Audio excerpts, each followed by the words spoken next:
Bonjour.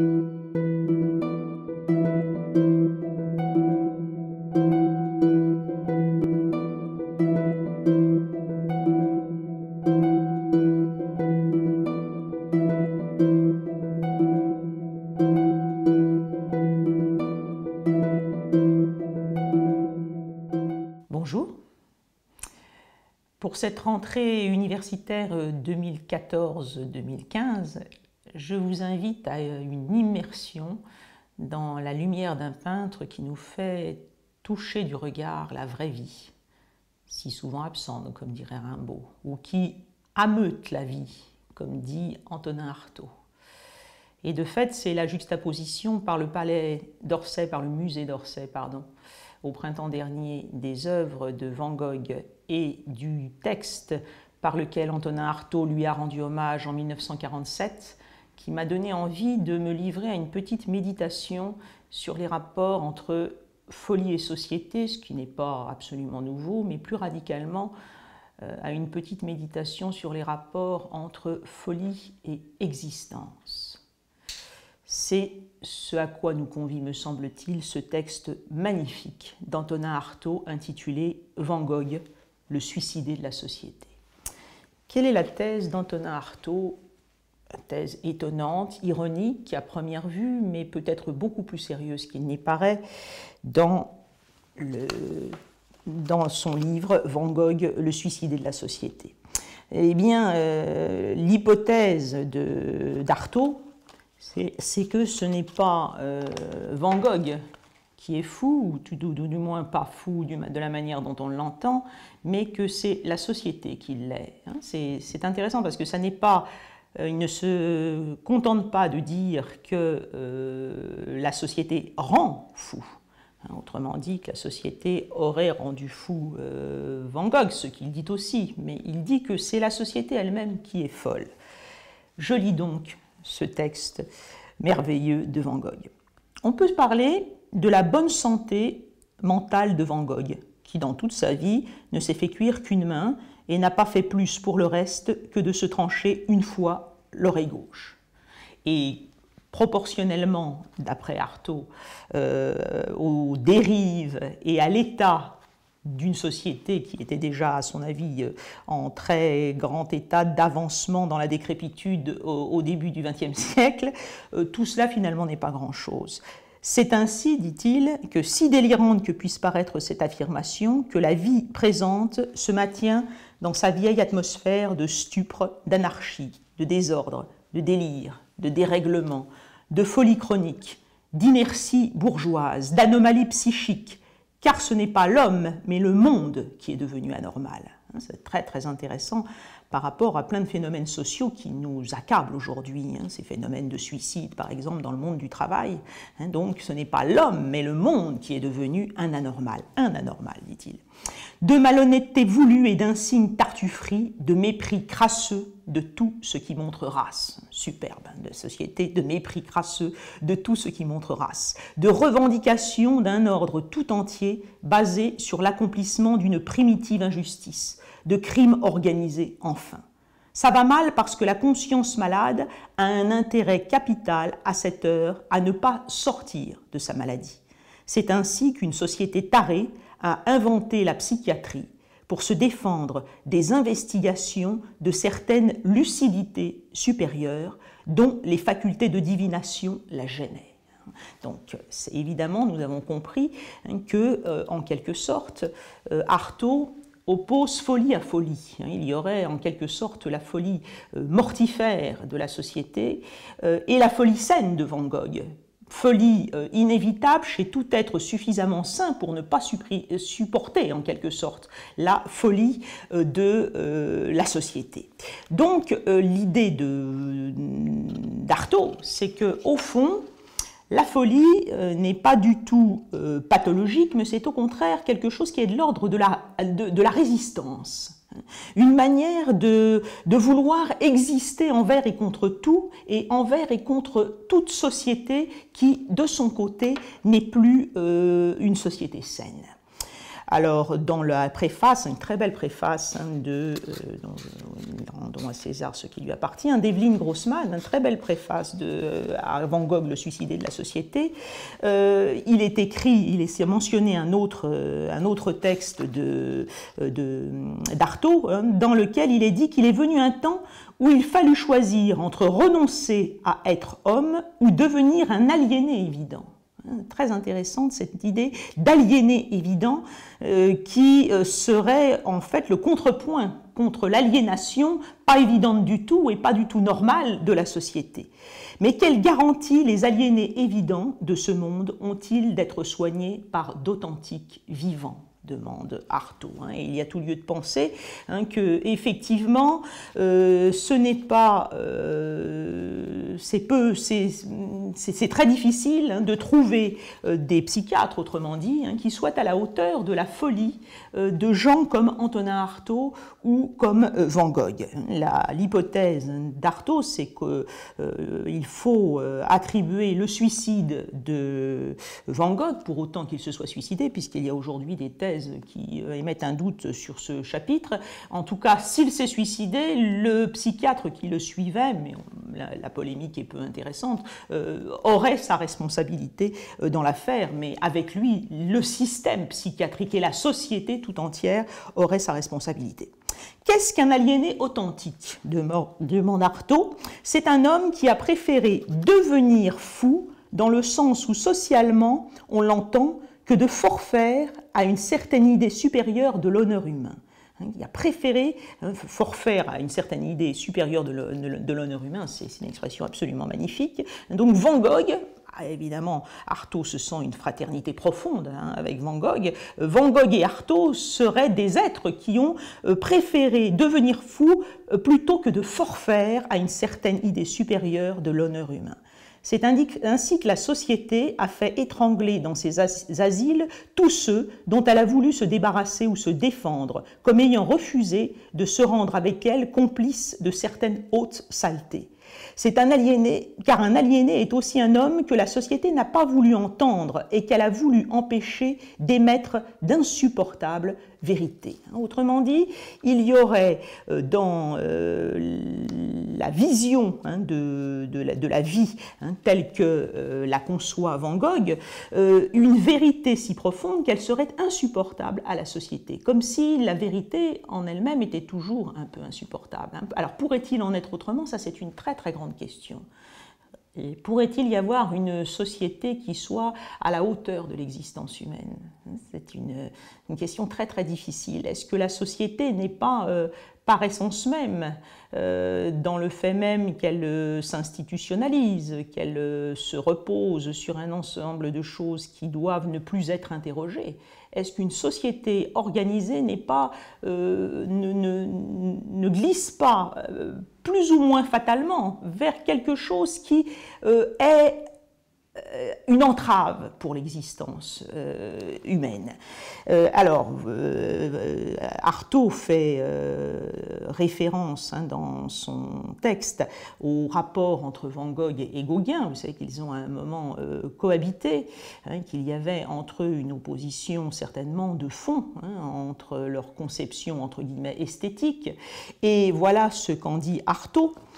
L'objet esthétique de leur dispute n'offrirait, si on le racontait, pas grand intérêt peut-être, mais il devait indiquer entre les deux natures de Van Gogh et de Gauguin une scission humaine de fond. Autrement dit, ce ne serait pas du tout un désaccord esthétique que l'histoire de leur peinture ou que leur chemin de peinture respectif, ce serait un désaccord humain profond. Je crois que Gauguin pensait que l'artiste doit rechercher le symbole, le mythe, agrandir les choses de la vie jusqu'au mythe, alors que Van Gogh pensait qu'il faut savoir déduire le mythe des choses les plus terre-à-terre de la vie. Alors évidemment, on peut penser à ces objets fort simples, à ces choses fort simples, son lit, la chambre à coucher, les souliers dont je vais parler dans un moment, qui sont non pas des choses extraordinaires, serait nécessaire, d'après Gauguin, au contraire, hein, d'agrandir jusqu'à un niveau imaginaire extraordinaire, alors que Van Gogh, au contraire, va nous y ramener. Hein, un sens de la chose chez Van Gogh qui serait absent, d'après Artaud, du rapport aux choses chez Gauguin. Je crois que Gauguin pensait que l'artiste doit rechercher le symbole, donc dit-il, le mythe, et agrandir les choses de la vie jusqu'au mythe. Alors que Van Gogh pensait qu'il faut savoir déduire le mythe des choses les plus terre-à-terre. En quoi je pense, moi, dit Artaud, qu'il a foutrement raison. Car la réalité est terriblement supérieure à toute histoire, à toute fable, à toute divinité, à toute surréalité. D'où la confirmation de l'hypothèse d'Artaud, à savoir qu'il n'y a pas de folie au sens où on diagnostique la folie. La folie, c'est cliniquement ce qui nous sépare de la réalité. Le délire, c'est l'incapacité à être en rapport avec la réalité. Or, d'après Artaud, ce qui aurait, pour ainsi dire, rendu fou Van Gogh, ce serait exactement le contraire, c'est-à-dire que ce serait une confrontation avec le réel que, d'habitude, les êtres humains n'ont pas le courage de tenter. Dans une certaine mesure, c'est bel et bien ce que Martin Heidegger, dans son superbe commentaire d'un des tableaux de Van Gogh, va dire. Il va montrer comment, en peignant des souliers de paysans, Van Gogh va dire la vérité du monde. La vérité du monde, c'est-à-dire la vérité des choses, mais peut-être aussi la vérité de l'être humain. Voilà ce que dit Heidegger de ce célèbre tableau de Van Gogh et que le commentaire de Martin Heidegger a encore contribué à rendre plus célèbre encore, c'est-à-dire qu'il a attiré notre attention sur ce tableau qui paraît si modeste et qui peint effectivement des souliers de paysans qui ne payent pas de mine. Aucune attention n'est ordinairement accordée à ce genre de choses et précisément Martin Heidegger, qui est l'un des penseurs, peut-être le penseur, qui nous a invités à penser la chose comme chose, qui a montré l'importance des choses. Martin Heidegger va être très sensible à l'humilité du sujet de ce tableau. Et voilà ce qu'il en dit. D'après la toile de Van Gogh, nous ne pouvons même pas établir où se trouvent ces souliers. Alors effectivement, ils paraissent presque un peu suspendus au-dessus d'un fond très neutre, allons-nous dire. Autour de cette paire de souliers de paysans, il n'y a rigoureusement rien où ils puissent prendre place, rien qu'un espace vague. Même pas une motte de terre provenant du champ ou du sentier, ce qui pourrait au moins indiquer leur usage. Une paire de souliers de paysans et rien de plus. Et pourtant, dans l'obscure intimité du creux de la chaussure est inscrite la fatigue des pas du labeur. Dans la rude et solide pesanteur du soulier est affermie la lente et opiniâtre foulée à travers champs, le long des sillons toujours semblables s'étendant au loin sous la bise. Le cuir est marqué par la terre grasse et humide. Par-dessous les semelles s'étend la solitude du chemin de campagne qui se perd dans le soir. À travers ses chaussures passe l'appel silencieux de la terre, son don tacite du grain mûrissant, son secret refus d'elle-même dans l'aride jachère du champ hivernal. À travers ce produit repasse la muette inquiétude pour la sûreté du pain, la joie silencieuse de survivre à nouveau aux besoins, l'angoisse de la naissance imminente, le frémissement sous la mort qui menace. Ce produit appartient à la terre et il est à l'abri dans le monde de la paysanne.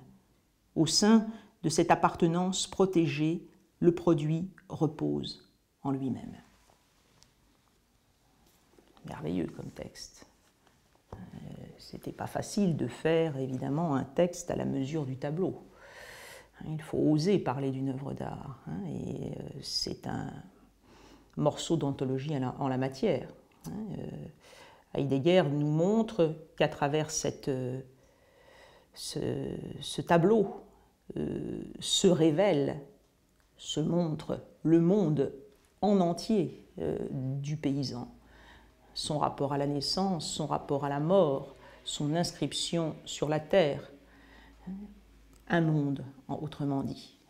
Et évidemment, je ne sais pas si Martin Heidegger avait lu Van Gogh, Le suicidé de la société. Il est très clair que Martin Heidegger aurait pleinement souscrit aux propos du poète, c'est-à-dire qu'il aurait bien évidemment estimé que non seulement il n'y avait pas folie chez Van Gogh au sens où l'on entend folie, mais qu'au contraire, il y avait une attention aux choses, une manière de montrer la chose dans toute sa richesse de rapport avec le monde, qui est quelque chose qui relève bel et bien, effectivement, d'une lucidité supérieure.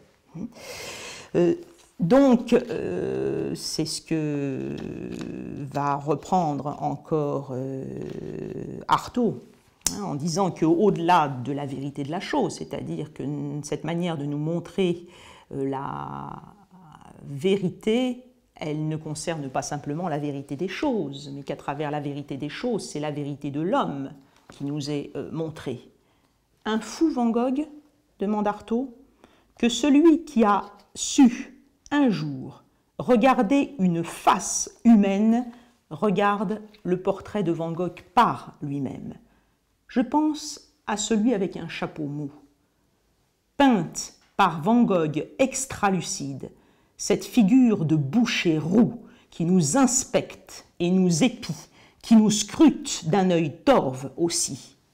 Je ne connais pas un seul psychiatre qui saurait scruter un visage d'homme avec une force aussi écrasante et en disséquer comme au tranchoir l'irréfragable psychologie. Alors attention, ce n'est pas du tout la psychologie des états d'âme. C'est la psychologie qui dit la vérité de l'homme. Et au fond, dans une certaine mesure, Van Gogh est tout autant psychologue lorsqu'il peint les souliers de la paysanne que lorsqu'il fait son autoportrait. Un autoportrait où il ne s'agit nullement d'une représentation narcissique de soi, mais d'une manière de montrer sa propre vérité, et ce faisant, le tableau, quand Artaud parle d'un des autoportraits au chapeau mou, mais il y a aussi ce tableau incroyable qui était à l'exposition d'ailleurs, Van Gogh-Artaud, où Van Gogh figure avec dans une rectitude, une dignité phénoménale, avec ce regard bleu qui effectivement nous déshabille l'âme, avec ces mouvements, ces coups de pinceau qui rendent l'espace, pour ainsi dire, électrique. La vérité de l'âme devient d'une densité, on sent presque bouger le personnage. Donc ça n'a rien à voir avec la vérité des états d'âme, c'est la vérité de la condition humaine. Comme font tous les grands artistes, de toute façon.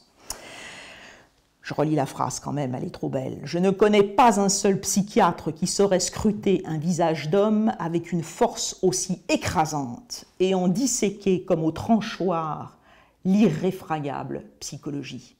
L'œil de Van Gogh est d'un grand génie, mais à la façon dont je le vois me disséquer moi-même du fond de la toile où il a surgi, ce n'est plus le génie d'un peintre que je sens en ce moment vivre en lui, mais celui d'un certain philosophe par moi jamais rencontré dans la vie. Il y va fort parce qu'il suggère que l'art, en l'occurrence celui de Van Gogh, va plus loin et que la psychiatrie et que la philosophie elle-même. Non, Socrate n'avait pas cet œil. Seul, peut-être, avant lui, le malheureux Nietzsche eut ce regard à déshabiller l'âme, à délivrer le corps de l'âme, à mettre à nu, vous voyez, je me disais, ce n'était pas la psychologie des états d'âme, c'est le regard à déshabiller l'âme, à délivrer le corps de l'âme, à mettre à nu le corps de l'homme hors des subterfuges de l'esprit. Dans d'autres textes, Artaud défend l'idée qu'il y aurait à faire apparaître ce qu'il appelle un corps sans organes, c'est-à-dire complètement libéré de l'approche scientifique. Et effectivement, les tableaux, les autoportraits de Van Gogh sont tout ce qu'on veut, sauf quelque chose qui serait du côté de la psychologie, d'une psychologie doucereuse. C'est au contraire l'homme face à lui-même, l'homme face à la mort. Il est dit dans le texte de Heidegger qu'on sent la muette inquiétude pour la naissance et l'imminence possible de la mort. Et c'est de cela qu'il s'agit évidemment. Lorsque Van Gogh s'auto-portraitise, ce n'est pas pour nous décrire ce qu'il a vécu, ce qui demeure d'ailleurs illisible sur sa toile. Ce qui est lisible, en revanche, c'est à la fois la dignité et le destin de l'homme dans toute sa violence, parce que, évidemment, c'est un tableau, ce sont des tableaux qui sont souvent d'une très grande violence.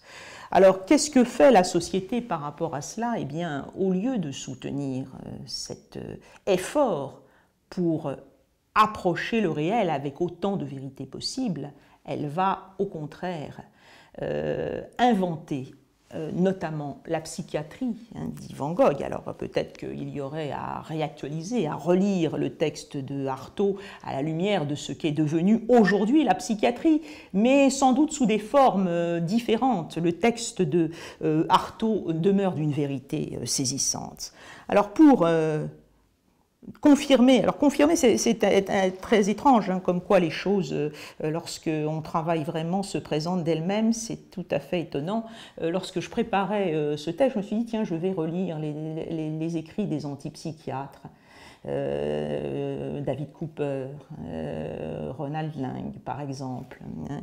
Vous savez que ça a été un mouvement dans les années 70 qui s'est opposé justement à une certaine violence de la psychiatrie. Et alors, curieusement, je me suis aperçu que Cooper mentionnait Artaud comme un des cas d'opposition à la psychiatrie les plus intéressants. Alors, voilà ce que dit à propos de la psychiatrie et de l'invention par la société d'une manière de ne pas soutenir des entreprises comme celle de Van Gogh ou d'Artaud, mais au contraire de les réprimer. Voilà comment commence psychiatrie et antipsychiatrie. La violence est au cœur même de notre problème. Cependant, le type de violence ici considéré n'a rien à voir avec celle qui pousse des hommes à se donner les uns aux autres des coups de marteau sur la tête, ni avec ce que les malades mentaux sont supposés faire. Alors, les malades mentaux, on les dit violents, et donc de fait, Van Gogh avait des accès de violence. Si l'on doit parler de violence en psychiatrie, la violence qui crève les yeux, qui crie son nom, qui se proclame elle-même comme telle avec tant d'éclat qu'elle est rarement entendue, c'est la violence subtile et masquée que les autres, les hommes normaux, entre guillemets, exercent sur ceux qu'on a baptisés fous. Dans la mesure où la psychiatrie représente les intérêts ou les prétendus intérêts des hommes normaux, nous pouvons constater qu'en fait, la violence en psychiatrie est au premier chef violence de la psychiatrie, souligné, violence de la psychiatrie. Alors, comment va-t-elle se manifester? C'est un livre à relire, Psychiatrie, antipsychiatrie, c'est un mouvement complètement oublié, sans doute à tort, le mouvement des antipsychiatres. Sans doute y a-t-il eu des excès. Les antipsychiatres partaient notamment du principe qu'il fallait laisser vivre certaines crises, et que certaines crises déconstruisent la personne, mais la reconstruisent en même temps. Alors évidemment, c'est un peu travailler sans filet, on ne sait pas ce que ça peut donner en conséquence ultime. Mais néanmoins, il est très clair que qu'a réussi à voir l'antipsychiatrie, c'est que la maladie mentale en particulier, mais peut-être qu'on pourrait dire ça de toute maladie, la maladie mentale en particulier n'existe pas en tant que telle, qu'existe un système de relations, et que c'est cela qui produit finalement ce qu'on appelle la maladie, mais qu'en réalité c'est toujours la société ou l'entourage ou le monde lui-même qui est malade et jamais celui qu'on diagnostique comme malade, et en particulier comme malade mental. Voilà ce que ce que dit justement Cooper, hein, c'était un psychiatre très intéressant, je le dis parce qu'il se trouve que personnellement j'ai connu quelqu'un qui l'a connu de très près, et c'était un psychiatre assez extraordinaire. J'en profite pour lui rendre hommage parce qu'on n'en parle plus du tout. Cooper était d'Afrique du Sud, ça a été un des premiers médecins blancs à opérer des Noirs, hein, donc il a été très persécuté pour cela. Ensuite, hein, il s'est exilé en Europe, et c'est quelqu'un qui avait une sensibilité absolument... Il était aussi fou que ces malades. Si on entend la folie dans le bon sens que dit Artaud, hein, c'est-à-dire qu'il avait une acuité à la souffrance du monde qui a fait qu'il est mort d'ailleurs très jeune. Voilà ce que dit Cooper. Concrètement, on se rend très mal compte de ce qui se passe vraiment lorsqu'un sujet entre en hôpital psychiatrique. Ce n'est pas seulement un lit dans sa matérialité qui attend le patient à l'hôpital, mais un traitement de Procuste. Vous savez que Procuste, hein, c'est ce personnage grec qui capture les voyageurs et pour les faire entrer dans les lits qu'il a lui, leur coupe éventuellement les jambes, les mutile, enfin c'est quelque chose d'atroce. Hein. Donc quand on parle d'un traitement de Procuste, généralement ça veut dire qu'on essaye de faire entrer dans une image, dans quelque chose qui est de l'ordre du conformisme, la chose ou la personne qu'on estime qu'on doit ainsi traiter. Donc, ce n'est pas seulement un lit dans sa matérialité qui attend le patient à l'hôpital, mais un traitement de Procuste fait des préconceptions du personnel auquel le patient doit se conformer, quel que soit le prix dont il paie cette mutilation de sa personnalité. La violence qui a commencé dans sa famille, alors il y a une grande considération justement de Cooper sur le rapport entre la folie et la famille du fou considéré, se trouve perpétuée à l'intérieur du service psychiatrique classique. La plupart des progrès apparents en psychiatrie exprimés par les mots pièges de portes ouvertes, tolérance, non-conformisme, camaraderie infirmier-patient ne servent qu'à masquer ce problème fondamental vers la solution duquel l'hôpital psychiatrique traditionnel n'a pas avancé d'un pouce depuis le siècle dernier. Alors, ça, évidemment, je soumets au psychiatre ce diagnostic de Cooper qui date des années 70-80. Y a-t-il eu des progrès notables? Sans doute d'un point de vue médicamenteux et technique, ça c'est très clair. Maintenant, d'un point de vue humain, je ne sais pas. C'est un lieu commun que de dire que les relations du patient avec sa famille, son docteur et d'autres personnes déterminantes doivent être prises en considération quand il s'agit de décider quel type d'action sera le plus thérapeutique, entre guillemets, à son égard. Et bien sûr, cela est étudié en principe dans toutes les institutions psychiatriques, sauf dans les plus arriérées. Il est cependant encore révolutionnaire de suggérer que le problème n'est pas dans le prétendu malade. Alors, est-ce que c'est toujours aussi révolutionnaire aujourd'hui? Je ne sais pas. Mais dans ce réseau d'interactions personnelles, et notamment dans la famille, dont par tout un tour de passe-passe conceptuel, le patient a été en quelque sorte abstrait. En somme, la folie n'est pas dans une personne, mais dans un système de relations auquel le futur malade participe. La schizophrénie, si ce mot a un sens, est un mode plus ou moins caractéristique de comportement collectif perturbé. Autrement dit, ce n'est pas le malade qu'il faudrait soigner, c'est l'entourage complètement, la société peut-être complètement. Les maladies sont toujours impressionnantes de vérité sur le monde dans lequel nous vivons. Mais nous ne sommes pas malades comme nous l'étions. Tous les psychiatres vous diront cette chose qui est devenue évidente, à savoir que nous n'avons plus ou en tout cas très peu de grands hystériques tels que Freud les décrivait, mais qu'en revanche la dépression a fait des progrès de façon incroyable. Il n'y a pas de schizophrène. Il n'y a pas de schizophrène. En soustrayant une personne malade au système de relations dans lequel elle est prise, on fausse immédiatement le problème et l'on autorise l'invention de pseudo-problèmes qui seront ensuite pris très au sérieux, classés et analysés dans leur cause. Tous les problèmes authentiques s'étant évanouis au passage des portes de l'hôpital, tous ayant disparu en même temps que les parents. Donc, autrement dit, il y aurait à considérer la maladie non pas comme un problème inhérent au malade, mais comme un problème inhérent au monde. Il est très clair, il est très clair parce qu'il le dit à plusieurs reprises et parce que ce que j'en sais me fait penser que c'est le cas, que notamment David Cooper avait lu Martin Heidegger et que ça faisait bien longtemps, déjà dans les années 80, qu'il ne considérait plus le sujet comme sujet, mais comme être au monde. L'être humain, plutôt comme être au monde. C'est-à-dire que l'individu sur lequel se concentre quelque chose est toujours le symptôme du monde en entier.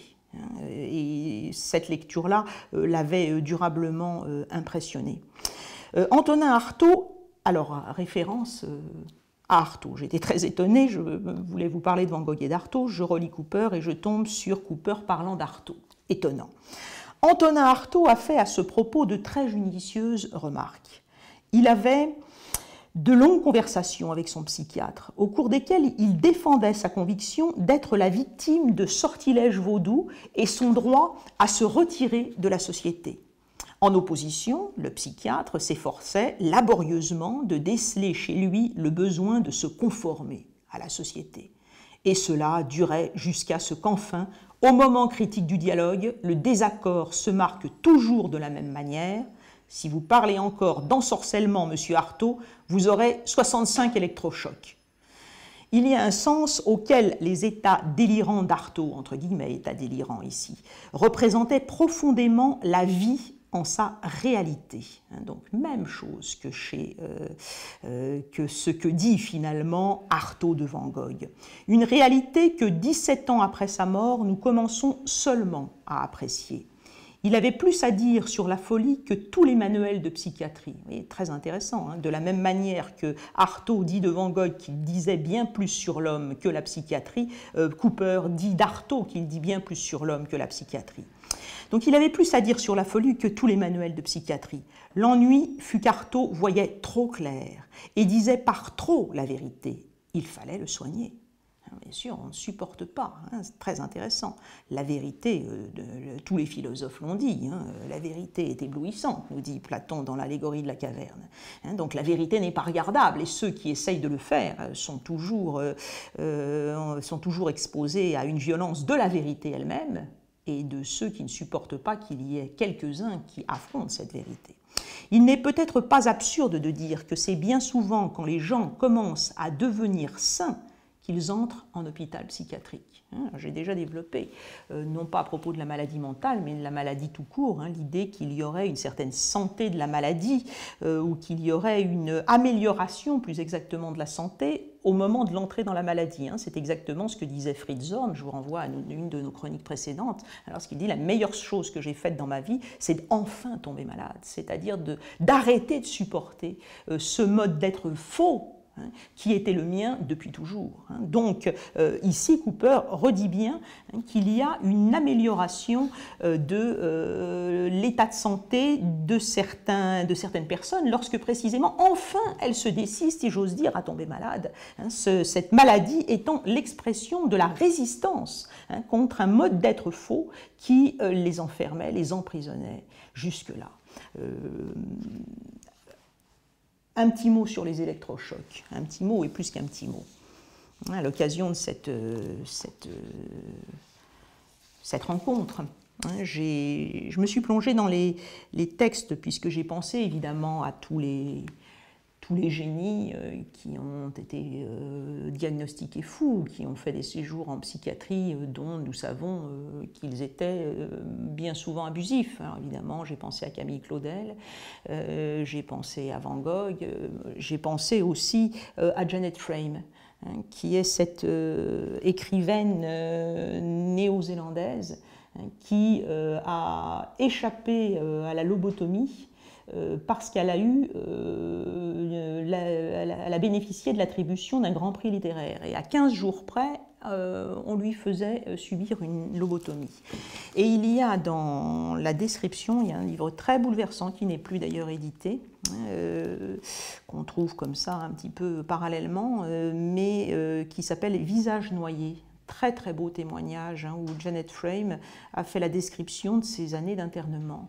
Et à propos des électrochocs, je tiens quand même à lire quelque chose qui est, vous allez le voir, digne de Vol au-dessus d'un nid de coucou. Vous avez tous en mémoire ce film violent, terrible, avec Jack Nicholson et de la séance d'électrochoc. Eh bien, voilà ce que dit. Alors là, c'est plus de la fiction, c'est véritablement ce qu'a vécu Janet Frame.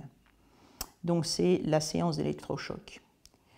Et voilà que retentit le hurlement, l'inévitable cri derrière les portes fermées, parce que les femmes étaient amenées en série à la séance d'électrochoc.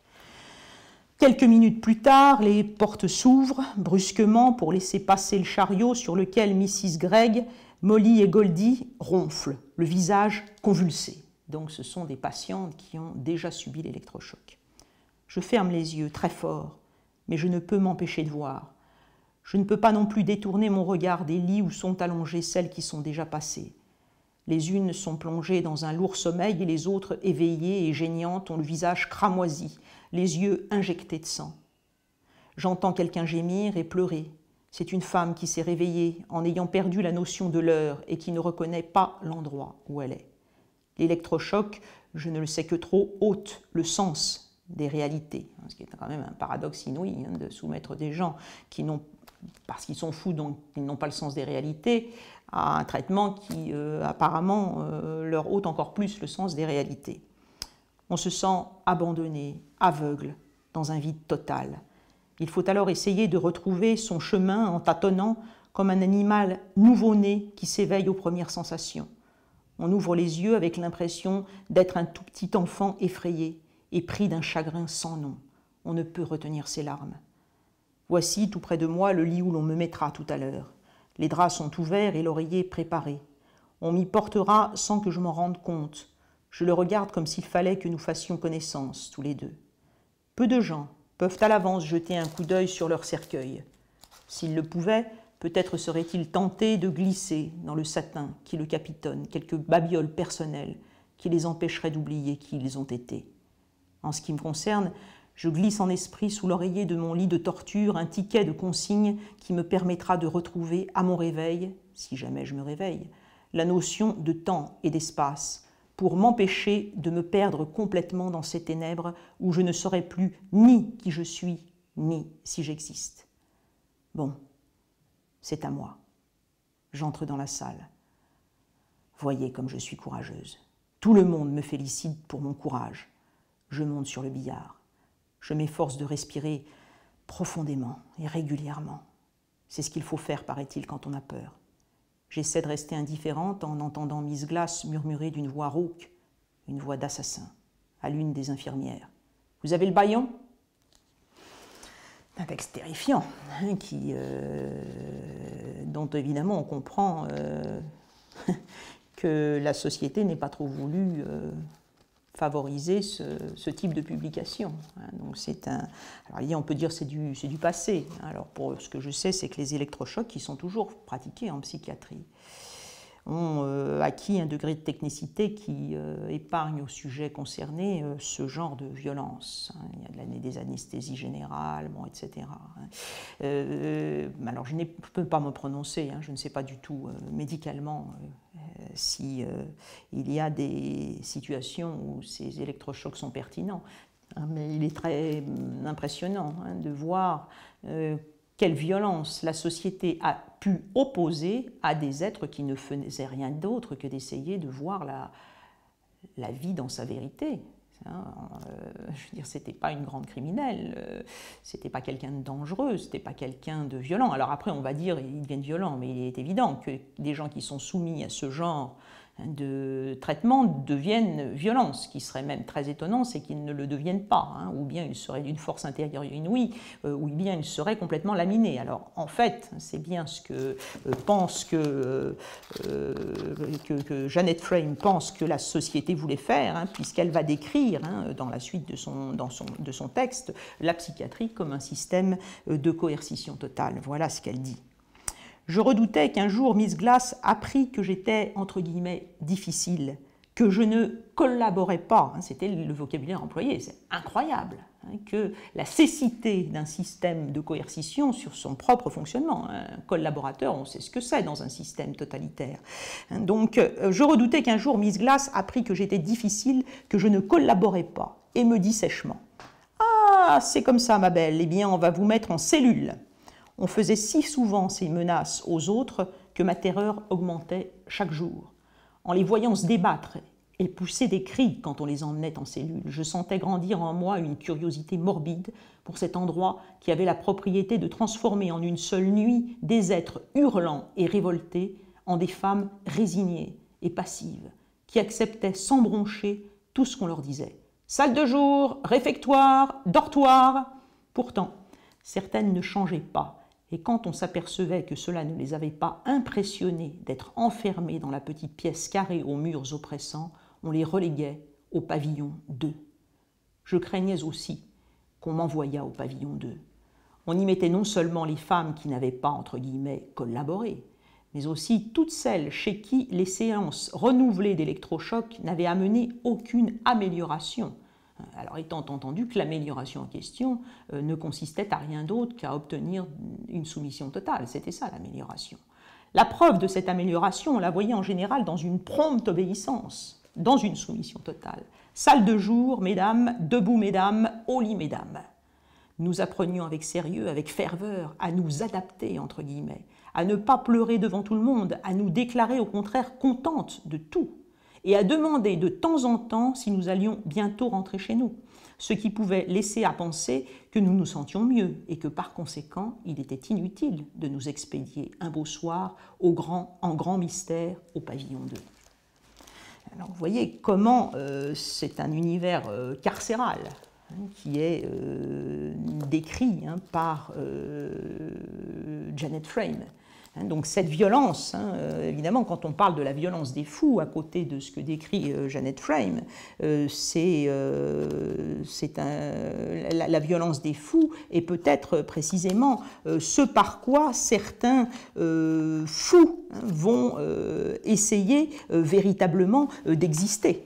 C'est exactement ce que laisse entendre, en tout cas, Janet Frame, Artaud et Van Gogh de la même manière. Donc il y a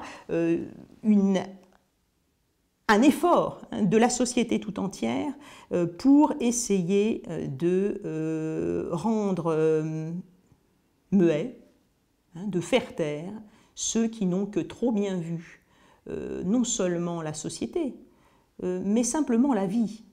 Et c'est là peut-être qu'il faut aller encore un petit peu plus loin que ce que dit l'antipsychiatrie. Encore que, vous allez voir, peut-être que l'antipsychiatrie a complètement pressenti cela. Dire que la société réprime la folie, c'est parce qu'elle ne supporte pas ces êtres gênants, etc., c'est une chose évidente et c'est très juste, mais alors on le voit aujourd'hui actualisé à nos situations présentes, vous voyez comment cela peut parler, tout cela. Peut-être qu'on a vu l'évolution des techniques, qu'on peut peut-être s'épargner la violence de ce que décrit Janet Frame du point de vue de l'agression physique des gens, avec la violence des électrochocs en particulier, les camisoles de force, etc. Mais après tout, est-ce que lorsque, au lieu de prendre en compte la violence du monde du travail, on propose de mettre les individus sous antidépresseurs, est-ce que ça n'est pas une violence plus discrète peut-être, mais néanmoins tout aussi efficace, peut-être même encore plus efficace du fait même qu'elle est discrète? Alors, ce qu'il faudrait envisager, ce serait peut-être qu'au fond, il y a une difficulté que la société produit finalement de la folie parce qu'elle n'est pas à la hauteur de l'existence, qu'il y aurait une nécessité de la folie, mais en même temps, il y aurait une difficulté à faire en sorte qu'une société soit suffisamment à la hauteur de l'existence. Au fond, est-ce qu'il n'y a pas une certaine fatalité de l'incapacité de la société à être à la hauteur de l'existence humaine? est-ce que la vérité de l'existence humaine n'est pas si difficile à porter?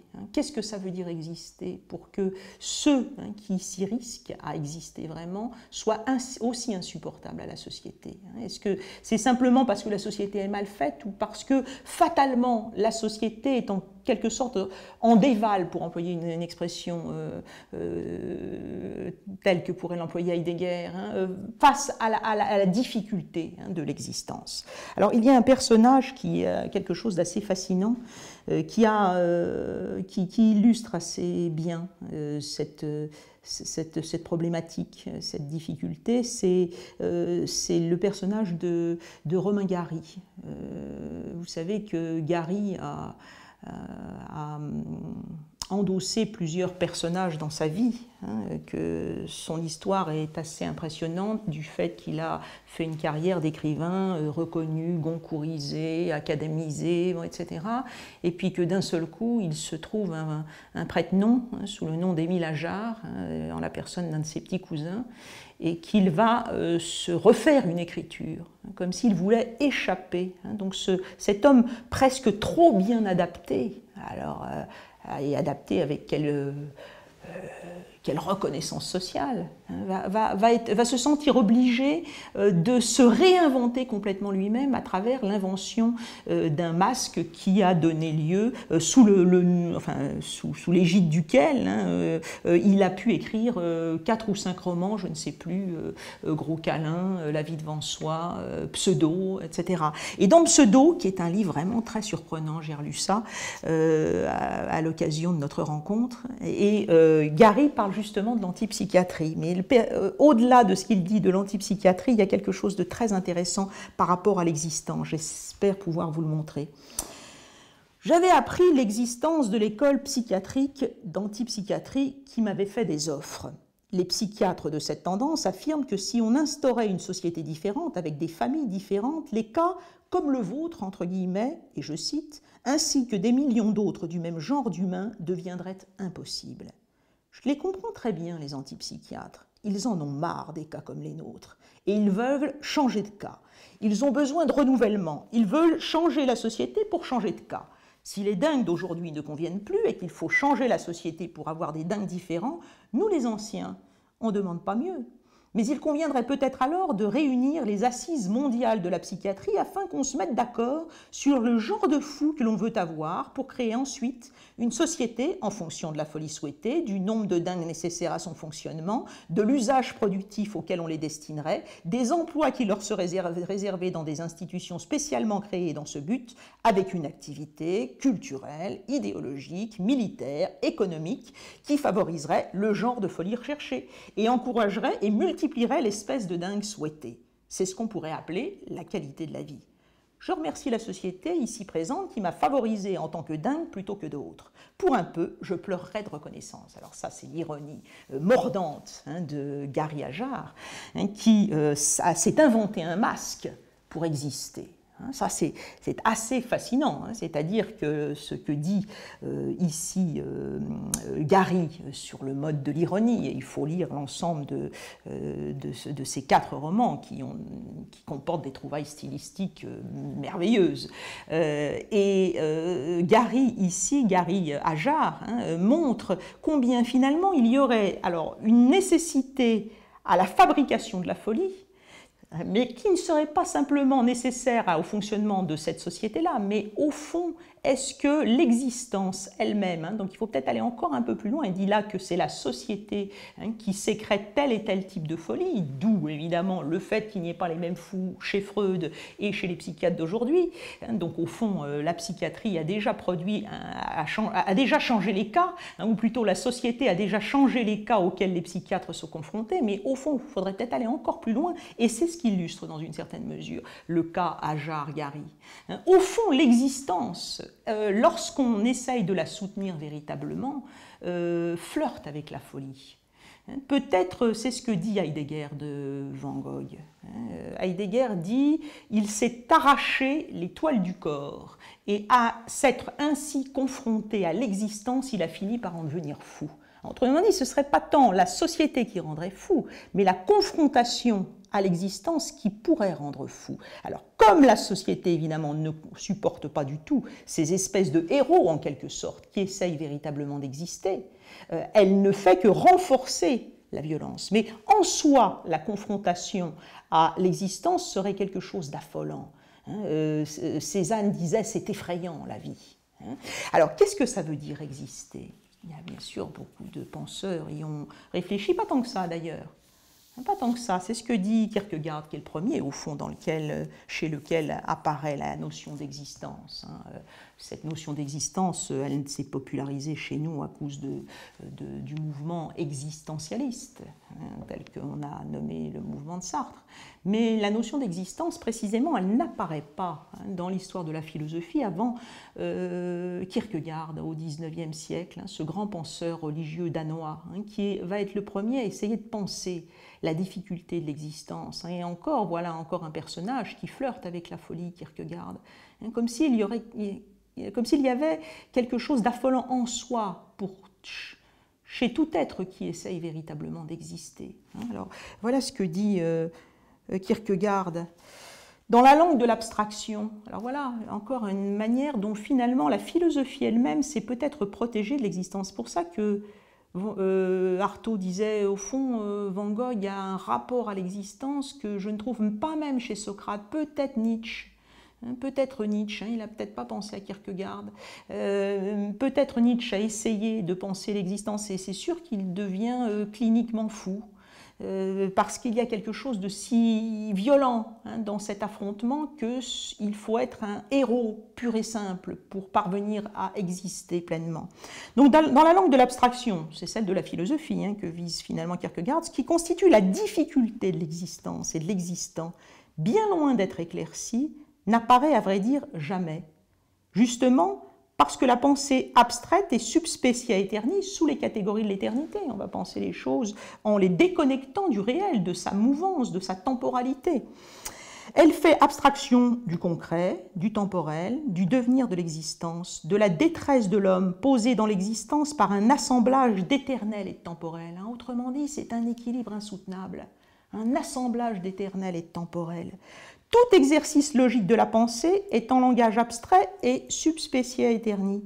Penser ainsi l'existence, c'est omettre la difficulté qui consiste à penser l'éternel dans le devenir, comme on y est bien obligé, puisque le sujet pensant est lui-même dans le devenir. Aussi est-il plus facile de penser abstraitement que d'exister. Vous voyez, là c'est incroyable, c'est que ce n'est pas simplement la société qui manque le problème de l'existence, c'est la philosophie elle-même. La philosophie aurait essayé de dire quelque chose de l'existence tout en manquant ce quelque chose. Et ce n'est pas par hasard, évidemment, que la pensée de Kierkegaard a marqué tous les grands penseurs contemporains, à commencer par Martin Heidegger. Dans l'existence, il y aurait comme un dévalement ordinaire. Ce n'est pas parce que la société est méchante, alors elle peut devenir méchante. Là, ce qu'on a lu, évidemment, de Janet Frame, c'est purement et simplement effrayant, purement et simplement révoltant. Alors on sait évidemment tout l'usage pervers que les sociétés proprement totalitaires, comme l'Union soviétique, ont fait de la psychiatrie, bien sûr. Mais au fond, la société ne serait pas la seule à manquer le problème de l'existence ou à ne pas supporter ceux qui s'affrontent au problème de l'existence. La philosophie elle-même, ça c'est incroyable. Après plus de 2000 ans de philosophie, un penseur comme Kierkegaard dit finalement on n'a rien pensé du tout encore. Rilke dit des choses comme ça. Peut-être on était juste en récréation, on n'a pas encore pensé ce que ça veut dire être humain, ce que ça veut dire exister. Et Heidegger va montrer au fond ce qui, dans une certaine mesure, nous permet peut-être de comprendre le cas Gary Ajar, qui n'arrive pas à exister. Il a besoin d'un masque pour essayer d'exister, Ajar. Enfin, Gary, on ne sait plus qui est qui dans l'affaire. Et j'ai re-regardé à la suite, en pensant à notre rencontre et en relisant tout cela, j'ai regardé l'émission où, après la mort de Gary, Paul Pavlovitch, qui lui avait servi de prête-nom, était venu parler chez Bernard Pivot de cette histoire inouïe, de cet écrivain qui s'invente un personnage, mais qu'il ne fait pas que se l'inventer. Les romanciers inventent en permanence des personnages. Flaubert disait « Madame Bovary, c'est moi », mais là, il a pris un véritable personnage réel pour essayer d'exister.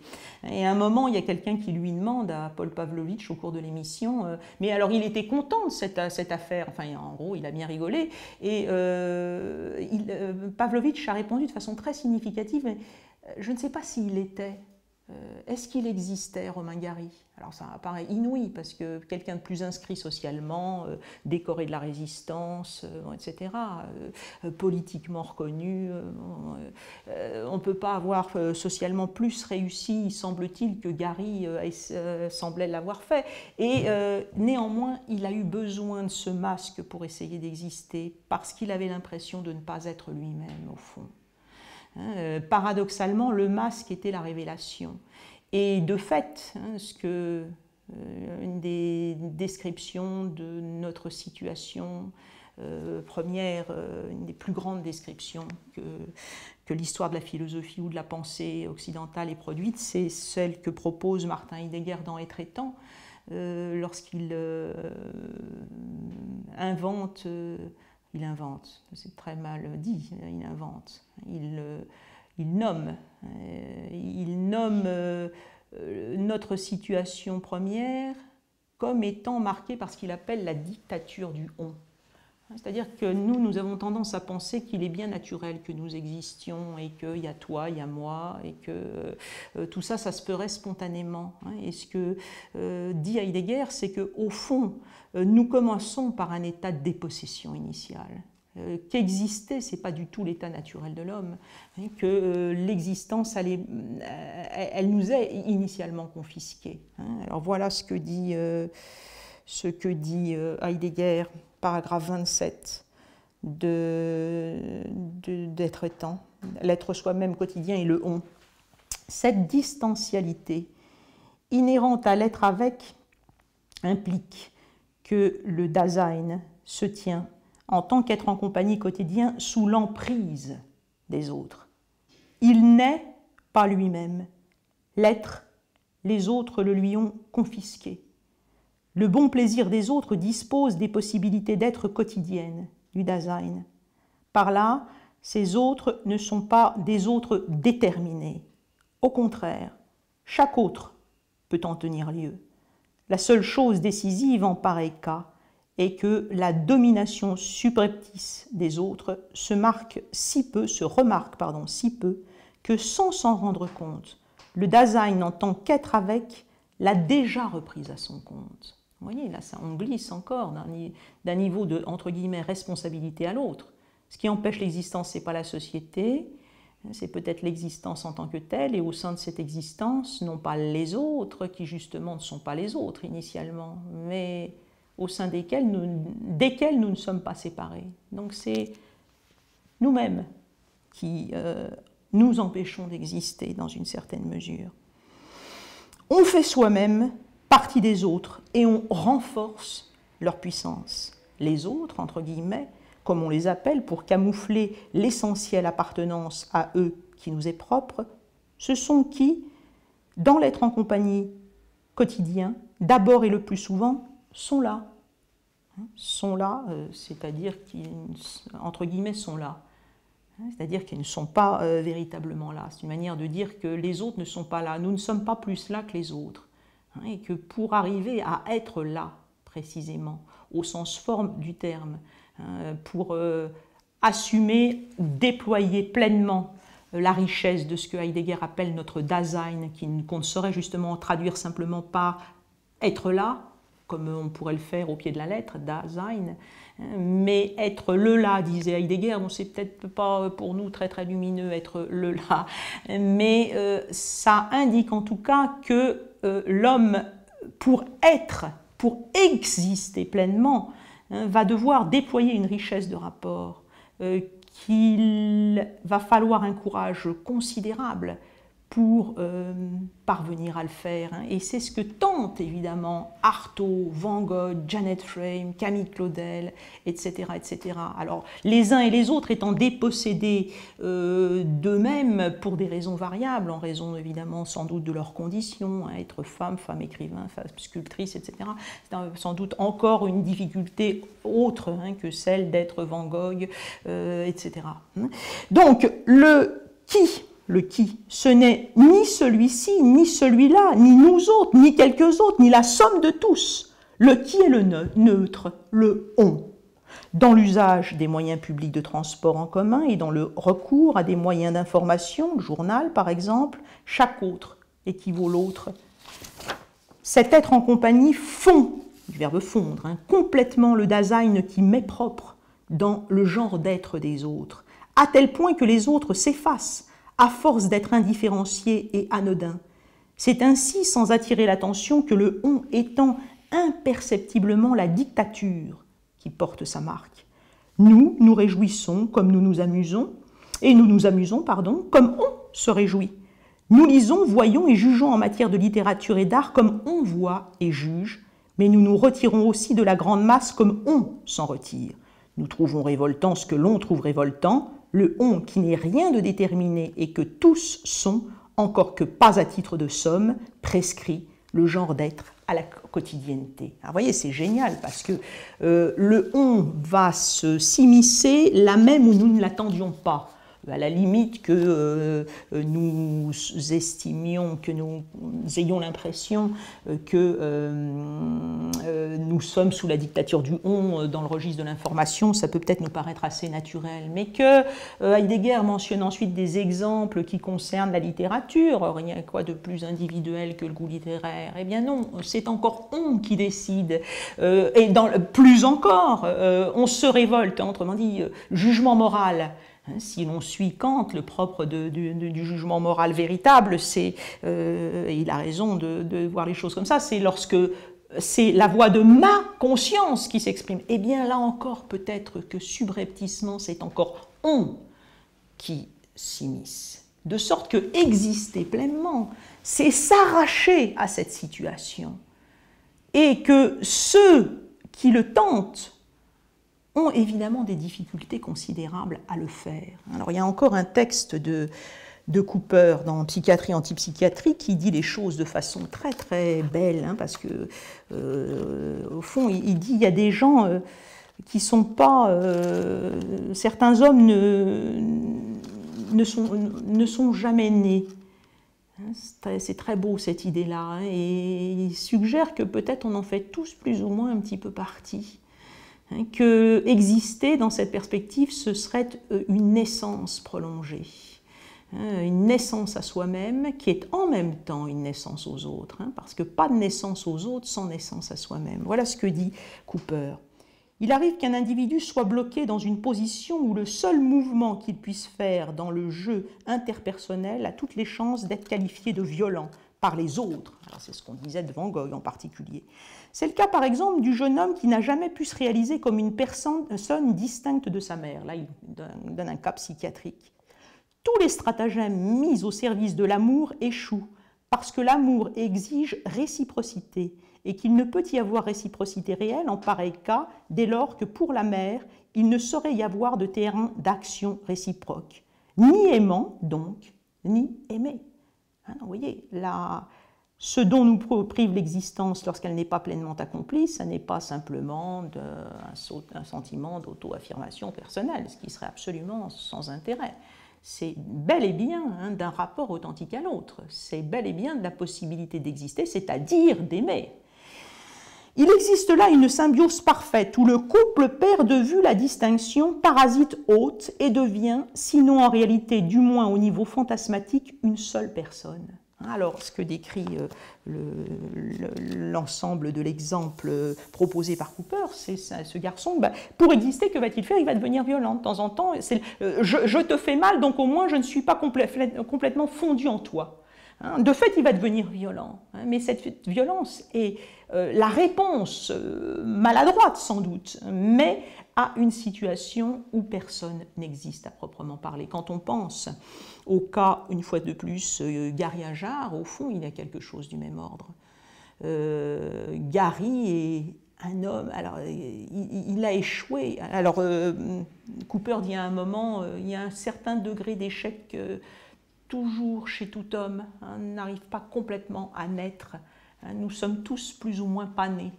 Hein, et exister, ce serait naître pleinement. Et c'est cette naissance, hein, cet accouchement au monde, cet accouchement de soi et des autres, hein, qui serait exister véritablement. Et sans doute, Romain Gary, qui avait un rapport, on ne va pas rentrer du tout dans la psychologie de bas étage, hein, mais qui avait un rapport avec sa mère, hein, quand on parle ici d'un patient et de sa mère. Alors évidemment, Gary n'a que trop bien répondu aux attentes démesurées que sa mère avait vis-à-vis de lui, en lequel elle voyait un futur grand écrivain, voilà, donc il est devenu écrivain, et puis il a tellement bien... Et d'un seul coup, il ne s'y retrouve plus. Il a besoin d'inventer un personnage. On a cru que c'était une farce, hein, mais une farce qui finit par un suicide. Bon, peut-être que le rapport entre le suicide de Romain Gary et le simulacre Gary Ajar est peut-être un peu rapide, mais en tout cas, il n'est pas inexistant. C'est cette difficulté à exister, hein, c'est très significatif ce que disait son prête-nom, Paul Pavlovitch, qui lui-même a eu besoin de dire après qu'il existait vraiment, je crois. Et c'est très significatif, hein, que c'était sa manière à lui, brillante bien sûr, hein, brillante mais néanmoins tragique, d'exister. Parce que, bien entendu, si notre mouvement premier c'est d'exister sous la dictature du on, il va falloir exactement cette conversion que nous propose finalement Platon à l'aube de la philosophie. C'est quoi l'allégorie de la caverne? Sortir de la caverne, c'est sortir de ce que Heidegger, 2500 ans plus tard, appelle la dictature du on, au fond. Donc on sent bien que tout être qui veut sortir de la caverne connaît des difficultés pour le faire lui-même, mais se confronte aussi à la violence des autres, qui supportent finalement assez mal que certains aient tenté la sortie.